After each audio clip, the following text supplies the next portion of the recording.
Thank you everybody for being here today. We have Dr. Meike Rombach. She works in horticultural marketing, bridging the gap between horticulture and consumers. Her research focuses on marketing and social issues within New Zealand's horticultural sector, delivering insights that benefit both academic and industry stakeholders. While grounded in horticulture, she also explored other sectors, drawing on cross-industry learning to develop practical recommendations that support innovation and growth. On to you, Mike. I will do something different than the others. I'm presenting our quick case, and with that, I'm diverging from what IFAMA traditionally does, because IFAMA usually does full teaching cases. However, we seek permission from the teaching case chair to present our quick case. So in our case, which is the Crimson's Ridge wine scandal, I'm presenting today a topic that is important in terms of ethics, oversight, and trust within New Zealand wine industry. The case is based on something that really occurred within our wine industry. However, for confidentiality reason, we needed to modify the name of the business as well as the names of individuals presented within the case, as some of these individuals are still, even after all the fraud they have committed, present within the industry. So for confidentiality and for ethical reason and safeguarding anonymity of individuals, some changes in names. So in 2024, New Zealand faced one of its most significant incidences of wine fraud, and is that wine fraud occurred within a business that we call Crimson's Ridge Wine, which is a Canterbury producer that had built a very strong reputation on wine quality. They were producing cool climate varieties such as Sauvignon Blanc, Pinot Noir, and Chardonnay, as well as blends from different sub-regions to express Canterbury's terroir within its complex ways. The business model of Crimson's Ridge was very aligned with sustainability values and contributed to New Zealand's premium wine image within the export market. Yet, behind their cellar door, there was a darker reality despite all that they have achieved. And Julia Harding, which is the main character of our case, is a wine journalist reporting from the courtroom right out of Christchurch, where the Ministry of Primary Industry led an investigation that revealed deliberate mislabeling and falsification of wine origin records. The business had been blending wines from multiple, often lower quality sources, and was falsifying, labeling them as coming from prestigious regions such as Marlborough. So here we were having a case of systematic and long-term deception.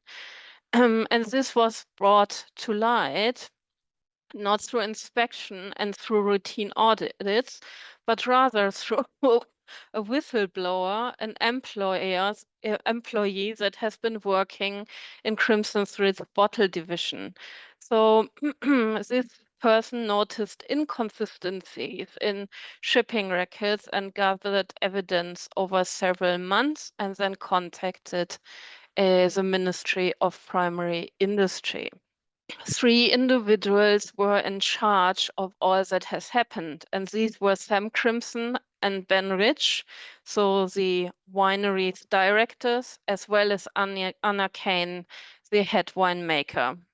All of them were ultimately found guilty under the Food Act and the Biosecurity Act for mispresentation, falsifying record, and breaching traceability standards. The business was fined $2 million, and that was the largest penalty of its kind that New Zealand had seen in its recent history. The directors were sentenced to home detention, and the head winemaker had to do community service in addition. While the legal consequences for the business and the individuals were significant, the wider implication for the wine industry are also important to consider.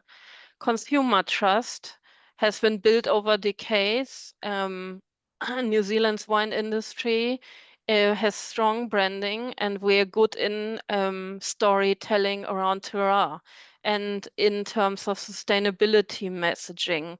All of this is shaken. As Julia Harding noted in her reporting, consumers were not only angry and felt betrayed about this company, but about a system that allowed fraud to go undetected for so long. So the Crimson Ridge case highlights vulnerability, so the tension between commercial pressure and ethical standards. It also highlights the critical role of a whistleblower and the lack of industry protection for the person, the individual who reported the fraud, what actually orchestrates from the industry and was forced to leave. So this presents a challenge for the integrity of the industry. If speaking out leads to personal and professional risk, we want to question how can a systemic issue then be addressed early on. From a regular perspective, so our case shows the importance of having robust legislation, such as the Wine Act 2003, and as well as the enforcement of agencies within MPI. The important of what you need to know is New Zealand very heavily relies on its export, and if this case or this deception had been exposed offshore, we would not have only a problem for New Zealand's wine export, but potentially a reputational problem for products from our entire food and fiber sector, and that would be a disaster. So in the aftermath of this case, regular standards were reviewed and strengthened. However, we have chosen this case because it is a cautionary tale. Um, some may call these are just a few bad grapes or a few bad actors within the industry, but actually we need to discuss about ethics, integrity, and regulation within the industry. So it's an interesting case for students as well as industry professionals alike. So, and that brings me, so that is the first comments that I would like to make on whom we are targeting with this case. So this would be students, like our students in studying the diploma of horticultural business. They are industry professionals and they are trying to complete a diploma to upscale within businesses in horticulture or within the wine industry that would work well. The case could also work for extension workshops, as well as for second or third year students studying agribusiness, wine, or horticulture. So for our undergraduate programs, we are suggesting that as an audience. And the case comes along with multiple case questions for the students to work on, but for the sake of time, I will be presenting a little bit of insight into the case notes for the first two questions. So what types of food and beverage fraud are discussed in this case, and what measures can New Zealand businesses implement to safeguard themselves against fraud? And then the second question is it's tailored around social license to operate, a very specific New Zealand framework, and here again, deepening the content, the topic of reputation and gaining acceptance within society. So very clearly, what has been presented in our case is mislabeling, adoration, and document fraud. So prior to the class where students work on the quick case, types of food fraud and beverage fraud need to be presented. And my colleague Hiraina, who's also co-author to the work, we have written an industry piece related to food fraud, and that could be used as a complementary material to the case. So in terms of best practice recommendation, what businesses can do. So internal traceability systems are important. Here we are emphasizing the importance of blockchains to and online reporting to avoid these kind of problems. Then compliance with the wine Act is important, and keeping records and having regular audits is important, potentially also through other verification scheme. Then for the industry culture, we would recommend thinking about value-based governments, as well as how values and ethics are lived with and practiced within the industry. And it's also important to implement spaces where whistleblower protection occurs, because the whistleblower has done actually the right thing, but the whistleblower was the person who has been punished. So anonymous channels will be where reporting can take place, and not exposing the individual will be helpful. In addition to education with respect to ethics, also educations in the space of risk and fraud compliance is important. So then the last bit is the model, is the question that tailors around social license to operate. And to those of you who are not from New Zealand, it is a framework that builds on 3 components: credibility, trust, and legitimacy. So, and it is a framework that is not just building on regulations. It is the permission to play is given by society. So within legitimacy will be a business needs to ask themselves whether it is operating within the existing norms, values, and legal boundaries. Is the business trustworthy, honest, and transparent in order to gain credibility from societal stakeholders like consumers, communities, regulators, and so on? And then, do stakeholders believe and trust the business and what it is doing even under pressure? So this is something very New Zealand specific. And with that, I would like to mention we diverge from the traditional case format within our presentation, and that is because since the occurrence of generative AI, we are seeing problems at Lincoln University to get our undergraduates to read larger amount of text. And in addition, quick cases are a trend that are upcoming within the teaching case communities. And yeah, so we thought we'd give it a shot and present this here. Okay, great, Mike. Thank you for presentation. So now we are open for questions. Sure. Hi, thank you, Meike. That was very interesting. Really a different kind of IFAMA case for sure. And You also answered a lot of my questions, even in the presentation. So, but one thing I was wondering, can you explain a social license? What does that mean, really?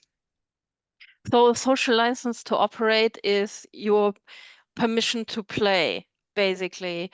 Um, is a business and what it is doing accepted by its stakeholder? Is the business accepted by its community that it's operating in? And that can be domestically, but also, as I said, we are very export focused. So under social license to operate, you also think about your stakeholders within other countries. So, and it is basically a process of gaining being trusted. So, social license to operate is easily jeopardized if a business gets involved in scandals, makes ethical mistakes, or even if I do not know, something as stupid like there is a major accident, a spray accident in the orchard or something, media gets a hold of it, it gets reported, and then that is questioned. Interesting. So what kind of classes do you think will be interested in presenting this case? How do you see like being able to get it out there and let people know that you have produced this case?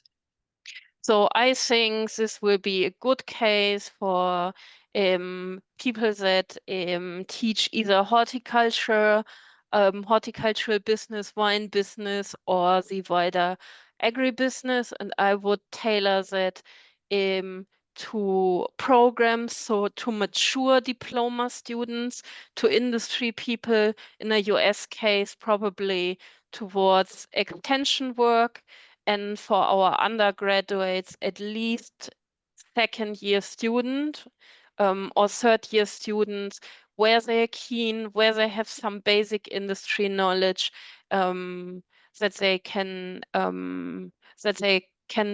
immerse themselves in that best. But I feel that to answer your question, the quick case comes in handy per se at every level because they do not require as much reading from students as well as the intense prep that is required from an educator for a regular case. So basically, if you taught a unit tailoring towards social license, scandal, and ethical principles, then that can be done in 1 or 2 hours with the student, either online or in person. Both is possible. Great. Well, I hope you will consider submitting it to the International Food and Agribusiness Management Review, IFAMA's academic journal. It seems like it would be a good fit there. That is definitely considering, but for that I need to complete the entire teaching notes. That is my last job on this work. Great. Hey, audience, do we have any questions for Meike here?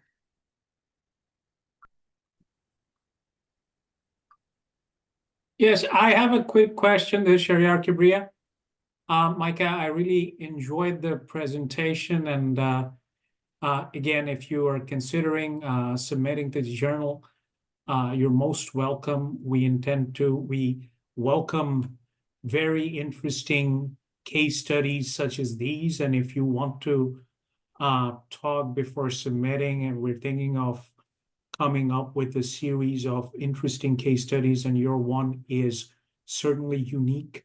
And I also wanted to just extend the point of we were talking about teaching in the classroom, and I think this is a great example of business ethics and how media can assist in upholding those ethics and providing reports that push the boundaries of reporting and also promote business ethics.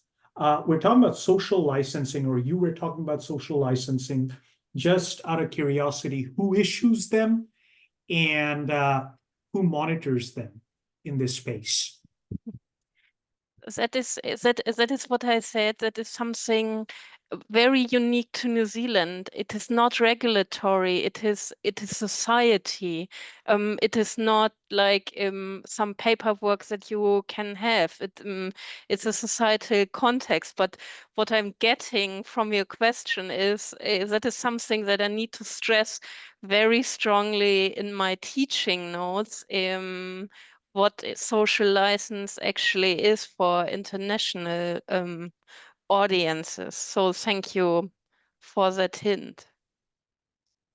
Well, thank you. Thank you very much. And I think these kind of social licensing or these kind of practices can be imparted in other industries, in other geographical areas. And this is quite an effective way of monitoring and promoting industry safety and regulatory standards as well. So that is one of the things that can be taken away for other industries in other geographical scopes as well. So that's one of the things that we can, or you can actually emphasize upon as well. And that can be an area of study or talking points as well. Thank you. Awesome. May I ask with whom I talked? My name is Sharyar Kibria. I don't know if it's I'm the managing editor of one of the managing editors of our journal, and I don't know if my name shows up. I'm at Texas A&M University, US. Okay. So yeah. Thank you. Thank you for your input. That was very helpful. Yeah, also thank you for my courses and the opportunity to facilitate this session. It was awesome, and I hope to see everyone in person in Ireland next year.